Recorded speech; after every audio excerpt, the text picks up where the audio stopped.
Olá, meus irmãos do Second 2. Me sinto muito feliz em estar com vocês em uma dessa oportunidade, abordando uma temática espírita, e estarmos reunidos em nome da nossa doutrina. E hoje nós falaremos sobre compulsão obsessiva, que é um capítulo do livro A Imensidão dos Sentidos, de Hamed. E para nós iniciarmos, eu trago aqui um pensamento de Gotthold Ephraim Lessing, que foi um poeta, dramaturgo, filósofo e crítico de arte alemão, que foi considerado um dos maiores representantes do iluminismo. Ele diz: um simples pensamento de gratidão elevado ao céu é a mais perfeita oração. Que quando nós lemos a mensagem, ora em comento, Hamed ele nos traz à tona a questão da obsessão. E a obsessão, que é essa sintonia que nós temos, ou que nós acabamos por travar, que acabamos por ter com o obsessor quando isso acontece, nada mais é do que a sintonia que se dá por pensamento, que se dá por essa forma de nos vincularmos a esse nosso irmão. E esse pensamento que eu leio, um simples pensamento de gratidão elevado ao céu, é a mais perfeita oração, também nos remete que quando nós elevamos o nosso pensamento de uma forma nobre, de uma forma elevada, de uma forma grandiosa, amorosa, nós nos sintonizamos com Deus. Então, são duas maneiras de nós direcionarmos os nossos pensamentos. Então, isso já nos diz um pouco como será a nossa abordagem. Falaremos sobre a obsessão, mas também falaremos sobre a questão do pensamento, da sintonia, de como ocorre essa influência dos espíritos em nossas vidas. Mas a obsessão já é um tema que está em nosso cotidiano, na nossa sociedade, que é muito abordado. Se nós consultarmos a Bíblia, ou as Escrituras Sagradas, nós encontraremos, por exemplo, em Lucas, no capítulo 9, versículos 37 a 45. Mestre, rogo-te que venhas ver meu único filho. Eis que um espírito o toma, é com grande dificuldade que o abandono, deixando-o dilacerado. Isso é um pequeno trecho, porque nós não iremos aqui delongar demais, de uma passagem no qual um pai chama o Cristo para poder, como está lá escrito, despossessar, tirar o espírito, que eles chamam de demônio, de diabo, depende da tradução, espírito maligno do seu filho. Ele está possesso, ele está com a possessão. Também depende da tradução do Novo Testamento que você pegue. Então nós já vimos com esse tema das Escrituras. Também nós constatamos no Evangelho de Mateus, capítulo 17, versículo 21, uma passagem de Jesus: mas essa caixa de demônios não se expulsa senão a força de oração e de jejum. Então, como que nós podemos, com a temática espírita, compreender essa questão obsessiva? Porque nós não podemos mais ver com o véu da alegoria. Porque o Espiritismo, como essa terceira revelação, ela veio ser justamente essa chave para nos dar a interpretação e a compreensão das passagens do Cristo. Porque nós compreendemos que influenciamos e somos influenciados o tempo todo, seja pelos familiares, pelos amigos, pelos companheiros de jornadas, com os nossos pensamentos, nossas ideias, nossas atitudes, nossos exemplos. Isso se dá não somente no mundo encarnado. Nós também somos influenciados e influenciamos com os seres de um plano espiritual, que são os espíritos. A influência dos espíritos em nossas vidas. O tempo todo esse intercâmbio acontece. Não à toa, no Livro dos Espíritos, na pergunta 459, Kardec indaga se os espíritos influem em nosso pensamento, em nossos pensamentos e em nossos atos. E os espíritos vão nos elucidar que é muito mais do que nós imaginamos, pois frequentemente são eles que vos dirigem. Claro, não podemos perder de vista que isso não tira o nosso livre-arbítrio. Nós somos senhores dos nossos pensamentos e dos nossos atos. Nós não podemos entender, querer nos eximir disso. Somos nós os responsáveis por aquilo que colhemos, porque nós é que plantamos. Mas temos também que compreender que sofremos a influência na medida em que nós permitirmos que isso nos aconteça. Porque os pensamentos que nós temos, as atitudes que nós acabamos por fazer, são precedidas sempre de nossas vontades. A nossa vontade está sempre relacionada com o que nós pensamos. Na pergunta 464, Kardec vai assim dizer: como é que nós podemos distinguir se um pensamento sugerido vai proceder de um espírito bom ou de um espírito mau? Já que, se somos o tempo todo influenciados, como é que nós poderíamos distinguir um dos outros? E vai vir o esclarecimento que temos que estudar cada caso, porque um espírito bom só vai aconselhar o bem. E cabe a nós distinguirmos. À medida que nós temos o conhecimento, à medida que nós nos conhecermos, nós saberemos distinguir. Claro que o nosso íntimo, claro que a nossa índole vai também nos tender. A nossa vontade, os nossos pensamentos vão sempre se relacionar com os nossos sentimentos, a nossa mente com os nossos corações. O nosso livre-arbítrio vai fazer as nossas escolhas. As nossas vontades vão determinar as sintonias com os espíritos que nos circundam. Se eu quero fazer sempre uma atitude equivocada, eu vou estar sempre em sintonia com espíritos que tendem a me influenciar daquela forma equivocada. Agora, se eu quero ter atitudes nobres, eu vou atrair para perto de mim sempre espíritos que vão me estimular a ter aquelas atitudes nobres. Porque os espíritos bons, eles vão respeitar o meu livre-arbítrio. Eles vão me deixar livres para eu poder agir. Porque Jesus, ele agiu assim. Ele deixava livre as pessoas para que as pessoas agissem como elas entendessem que assim o queriam fazer. Quando buscavam Jesus, ele sempre perguntava o que a pessoa queria. O que queres que eu faça? Ele não fazia imposição da sua vontade. Os espíritos bons também não fazem. Na resposta à questão 484, os espíritos vão nos dizer que os espíritos bons simpatizam com os homens de bem ou suscetíveis de se melhorarem, ao passo que os espíritos inferiores vão sempre simpatizar com os homens viciosos ou que podem tornar-se viciosos. Daí o seu apego resultante da semelhança de sentimentos. Porque o semelhante atrai o semelhante.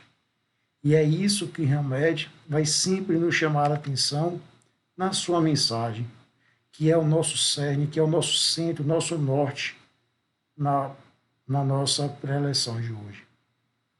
Porque sempre temos que ter em mente, o semelhante atrai o semelhante. Deus não vai jamais derrogar a sua lei. Eu vou atrair aquilo que eu emano. Eu vou atrair aquilo que eu entrego ao universo. Se eu estou querendo me tornar uma pessoa melhor, suscetível de me melhorar, se eu estou praticando coisas boas, eu vou me tornar simpático a pessoas boas, a espíritos bons. Um esforço que eu faço para que isso aconteça. Agora tem que partir de mim. Jamais os espíritos vão transgredir a minha vontade. Eles vão exercer influências na minha vida, claro, vão sempre me aconselhar. Mas cabe a mim ouvir esses conselhos ou não. Cabe a mim fazer as escolhas da minha vida ou não. Como um pai que sempre vai aconselhar bem ao seu filho. Assim esperamos. Agora o filho, à medida que cresce, ele vai fazer as escolhas da sua vida.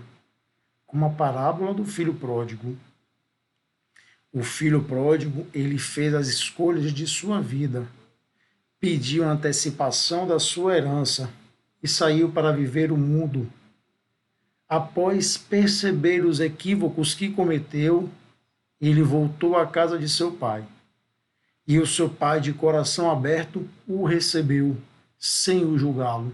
E assim é Deus, sempre disposto a nos receber, sem qualquer julgamento. Mas nós somos livres. Na questão 525A, Kardec vai indagar: exercem essa influência de outra forma os espíritos, além dos pensamentos que sugerem, isto é, atuam diretamente sobre a realização das coisas? Aí os espíritos vão dizer sim, mas nunca agem fora das leis da natureza. Por quê? Porque não podem derrogar as leis de Deus. Porque senão estariam indo de encontro às leis que o próprio Deus criou. E aí Deus não seria perfeito. Não podemos imaginar isso. Somos livres, livres para plantar, livres para colher. Por que então, se nós somos assim, nós estranhamos quando colhemos infelicidade, por exemplo? Se nós plantamos isso. Há um antigo ditado que diz: quem planta vento, colhe ventania. Se nós semeamos discórdia, o que nós esperamos colher? Há um capítulo no Evangelho, Causas Atuais e Anteriores às Aflições, que vai nos dizer que quando nós estamos sofrendo, temos que buscar nessa vida as causas do nosso sofrimento. Se eu não achar, busco nas causas passadas. E o Espiritismo, que veio nos trazer essa questão da pluralidade das existências, justamente veio aí para nos elucidar, veio para nos esclarecer. E tudo isso é importante porque isso vai se relacionar diretamente com a obsessão. Porque a obsessão, ela vai ser essa sintonia, mas sem derrogar as leis da natureza. Os espíritos têm ação direta sobre a matéria, mas para cumprimento das leis da natureza e não para derrogá-las. Conforme nos esclarece os espíritos quando respondem à questão 526. Não podemos jamais esquecer que Deus não é injusto. Ao revés, Deus é perfeito. E Hamed, quando ele vai nos trazer essa mensagem, quando ele vai nos trazer justamente essa questão, ele vai, abre aspas, muitos indivíduos desvalidos dos conhecimentos superiores e transcendentais das leis da vida afirmam que o espiritismo é que gera loucuras e perturbações espirituais. Justamente por não compreenderem que o espiritismo é que veio, ao revés, trazer esse conhecimento para libertar as consciências que se encontram aprisionadas, sejam por antigas dogmas, sejam justamente pela ignorância, pelo desconhecimento. A malevolência, Kardec pergunta, de seres que nos fizeram mal na terra, extingue-se com a sua vida corpórea? Ou seja, o mal daqueles que fizeram mal na terra vão se acabar quando ele morrer, quando a vida do corpo perecer? E aí os Espíritos vão dizer que muitas vezes reconhecem a injustiça e o mal que causaram, mas também não é raro que vos persigam com a sua animosidade, se Deus o permitir, para continuar nos experimentar. Porque se nós não tomarmos consciência da necessidade do nosso crescimento, da necessidade do perdoar e do amar, para avançarmos na senda do progresso, é porque ainda temos muito que aprender.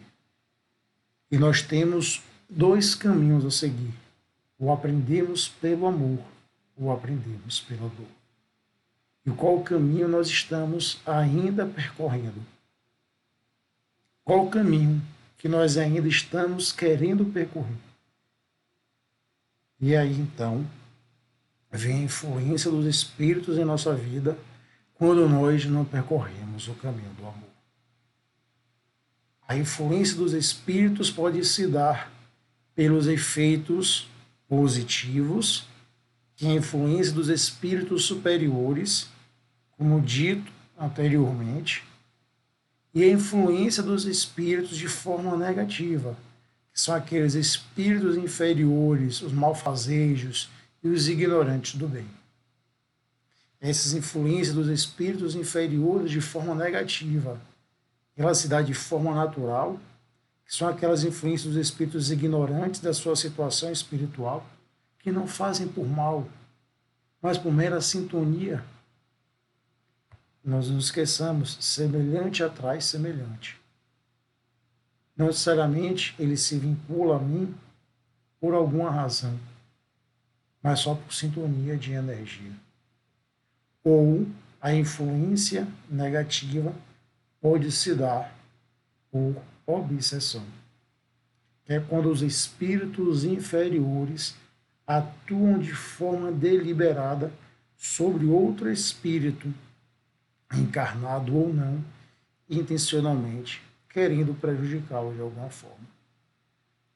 Claro que nós não nos aprofundaremos nesse tema, porque senão teremos tanto tempo para um seminário. Mas vamos pegar, pincelar. Martins Peralva, no livro Estudando a Mediunidade, vai nos dizer que, como sabemos, a influenciação dos espíritos sobre os encarnados, ele se exerce pela sintonia.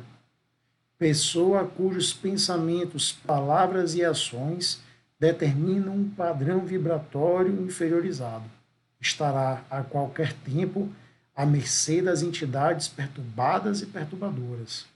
Em síntese, o efeito das obsessões se faz sentir, invariavelmente, através de um traço de união entre nós e os espíritos, entre a mente encarnada e a desencarnada. Vinculamos-nos aos espíritos pela fusão magnética, o que implica que nós reconhecermos o acentuado coeficiente de responsabilidade que nos cabe, porque nós permitimos que a nossa casa mental, a nossa mente, seja ocupada por hóspedes menos esclarecidos. Existindo afinidade, haverá logicamente fusão magnética. A reciprocidade vibratória vai erguer uma ponte entre a nossa mente e a mente dos desencarnados, porque a vida é sintonia. A vida é padrão vibratório. E é isso que Hamed vai dizer no seu texto. É isso que Hamed vai dizer, que é justamente essa sintonia, essa obsessão que muitas vezes nós encontramos na atualidade. Ele vai trazer como exemplo, por exemplo, o distúrbio obsessivo compulsivo, DOC, atualmente o TOC, como um desejo imperioso que cria pensamentos absurdos e embaraçosos, os quais se repetem na mente no círculo insistente e obstinado. Não vamos aqui fazia uma distinção da questão psicológica ou da questão comportamental, terapêutica, obsessiva, não é isso. O que nós queremos é traçar um perfil de quando isso acontece pela questão obsessiva, é porque existe um laço, uma questão de sintonia entre o obsessor e o obsediado. Quando existe a obsessão, é porque sempre há dois lados. É porque sempre há aqueles que se vinculam, aqueles que estão ligados pelo padrão vibratório mental. E isso é importante ter em mente. E Kardec, um grande estudioso, o que trouxe a nossa doutrina espírita, aquele que decodificou, traz diversos exemplos disso. Traz diversas questões que nos merecem essa atenção, para podermos compreender esse instituto, para podermos, então, com uma compreensão e estudo, nos libertarmos. Na Revista Espírita de 1865, no mês de janeiro, ele vai narrar o caso grave de uma obsessão de um jovem de Marmande, numa comunidade francesa, que explicou: se perguntasse por que Deus permite que espíritos maus saciem sua raiva nos inocentes, diremos que não há sofrimento imerecido, e aquele que hoje é inocente e sofre, por certo ainda tem alguma dívida a pagar. Esses espíritos maus servem, neste caso, de instrumento à expiação. Além disso, sua malevolência é uma aprovação para a paciência, a resignação e a caridade. Não podemos perder de vista que todo processo obsessivo não pode ser visto como um castigo, porque se fosse visto como um castigo, seria ver Deus como um castigador. O que nós temos que ver é como uma necessidade ainda para que se aprenda a amar e a perdoar. Porque se há a obsessão, é porque ainda há um padrão vibratório entre dois seres. Entre aquele que se sente um cobrador e aquele que se sente ainda com uma dívida e que merece ser cobrado. Então há um padrão, há uma sintonia, há ainda uma necessidade de reajuste de contas. E Kardec, na Gênese, no capítulo 14, item 40, ele vai definir a obsessão como a ação persistente de um espírito mau exerce sobre um indivíduo. Apresenta caracteres muito diferentes que vão desde a simples influência moral, sem perceptíveis sinais exteriores, até a perturbação completa do organismo e das faculdades mentais. E também nós podemos compreender a obsessão pegando um conceito no Evangelho segundo o Espiritismo, no capítulo 28, no item 81. A obsessão é a ação persistente de um espírito inferior sobre uma pessoa. Apresenta características muito diversas, desde a simples influência de ordem moral, sem sinais exteriores perceptíveis, até a completa perturbação do organismo e das faculdades mentais. Ou seja, a obsessão é uma ação persistente e obstinada de um espírito inferior. Não existe obsessão de um espírito superior.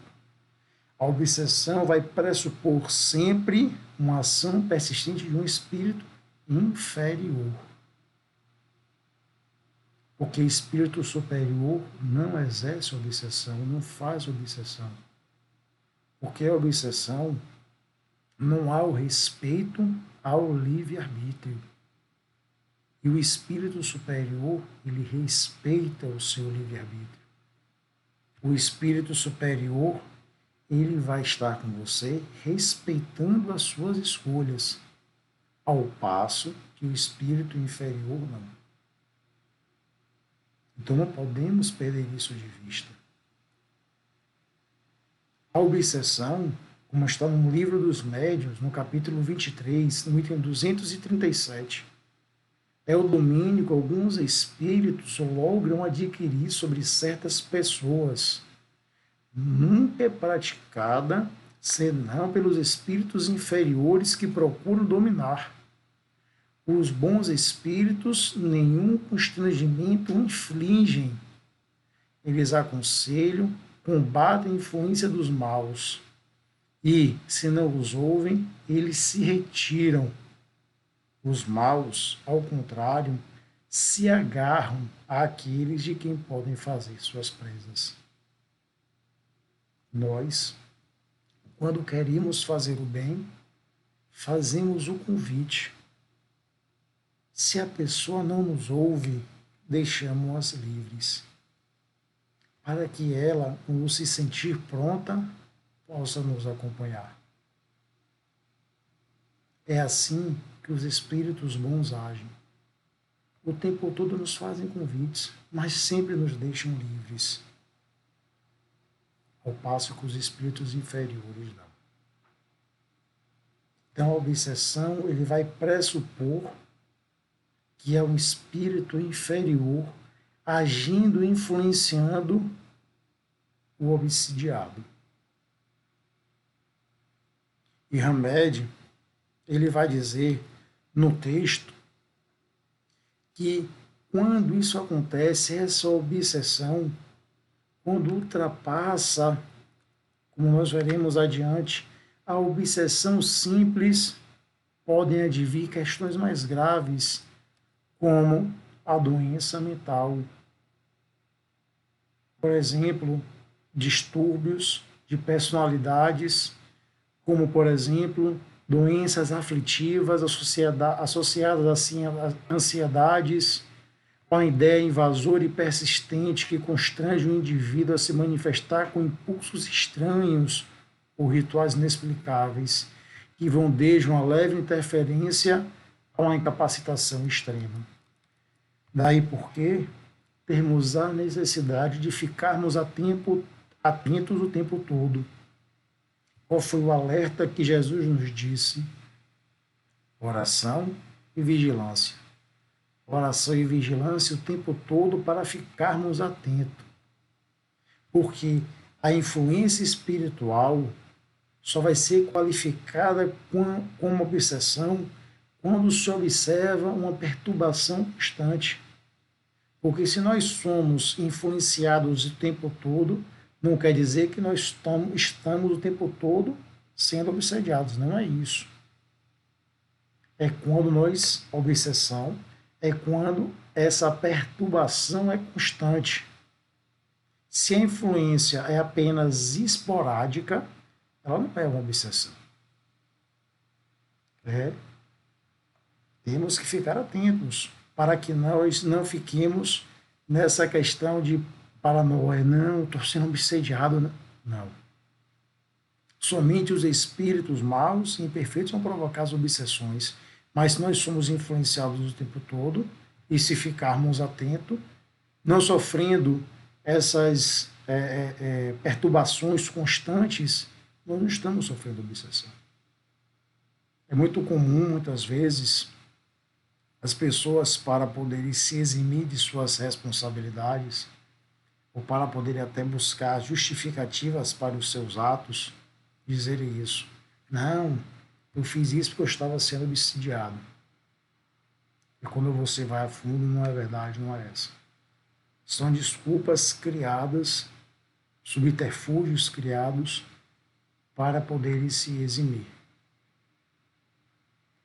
E, em verdade, no ritmo ela sabe que não acontece.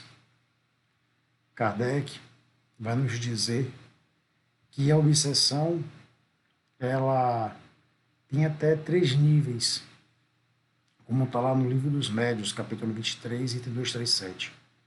A obsessão apresenta caracteres diversos, que é preciso distinguir, que resultam do grau de constrangimento da sua natureza e efeitos que produz.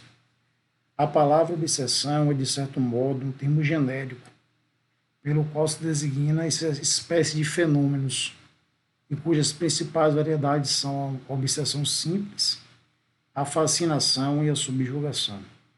Hamed, no seu texto, ele vai tratar mais a questão da fascinação e da subjugação, que é quando a pessoa já saiu desse estágio simples, que a obsessão simples é quando é apenas uma ação inoportuna e desagradável, que o espírito se agarra à pessoa com tenacidade, causando apenas um mal-estar generalizado.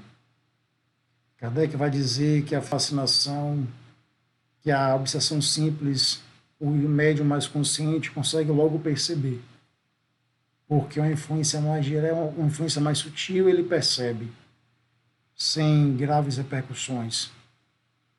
Agora, quando nós vamos para a fascinação, Kardec vai dizer que tem umas consequências muito mais graves, porque ela produz uma ilusão pela ação direta do espírito sobre o pensamento do médium, da pessoa, do obsediado, e que, de certa maneira, ela vai paralisar o raciocínio relativamente às comunicações.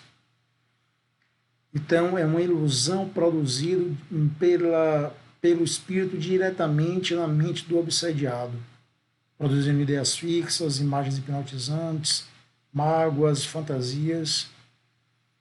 E aí, como remédio, ele vai trabalhar no seu texto.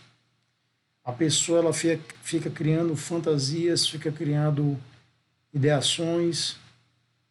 Então, é como se ela ficasse o tempo todo sendo dominado, como Hamed vai dizer.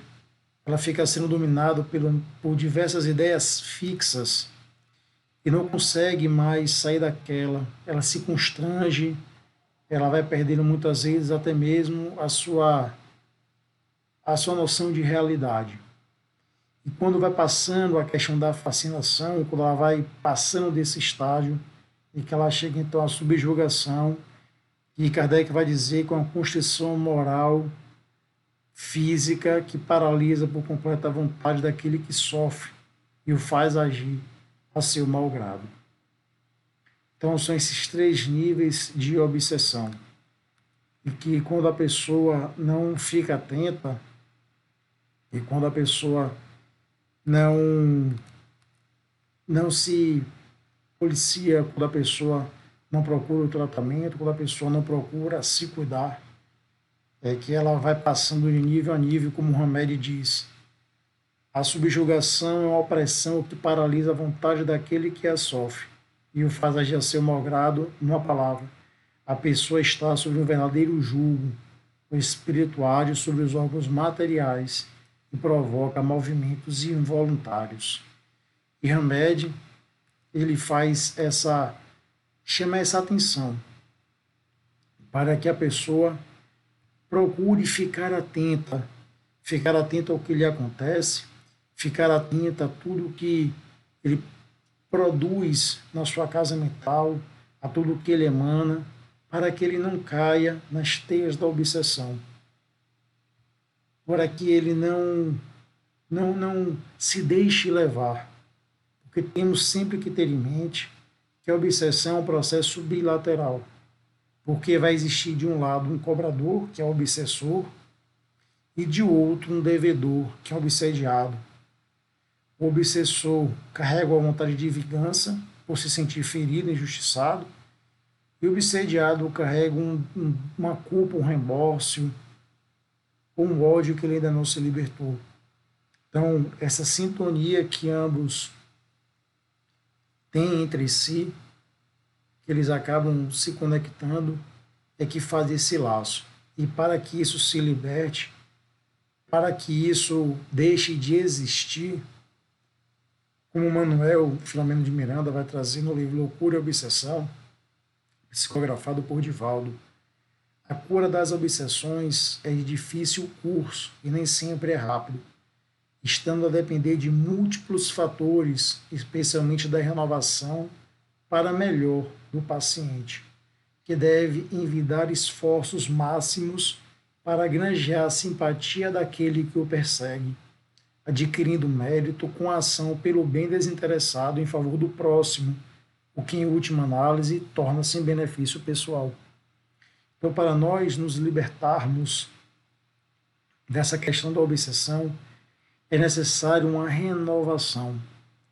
uma renovação de perdoar, uma renovação para o amor, uma renovação para a evangelização, uma renovação íntima, como está no capítulo 10 do Evangelho segundo o Espiritismo, bem-aventurados os misericordiosos. É necessário que haja esse perdão, é necessário que haja essa renovação. Porque se não houver uma mudança de uma das partes, essa sintonia vai sempre existir. E vai ter sempre esse círculo vicioso, e é necessário que isso se neutralize em algum momento. Na questão 469, Kardec vai perguntar: por que meios podemos neutralizar a influência dos espíritos maus? E aí, eis a resposta: praticando o bem e pondo toda a vossa confiança em Deus, repelireis a influência dos espíritos inferiores e destruireis o império de que queiram ter sobre vós. Evitai escutar as sugestões dos espíritos que vos suscitam maus pensamentos, que sopram a discórdia entre vós e excitam todas as paixões más.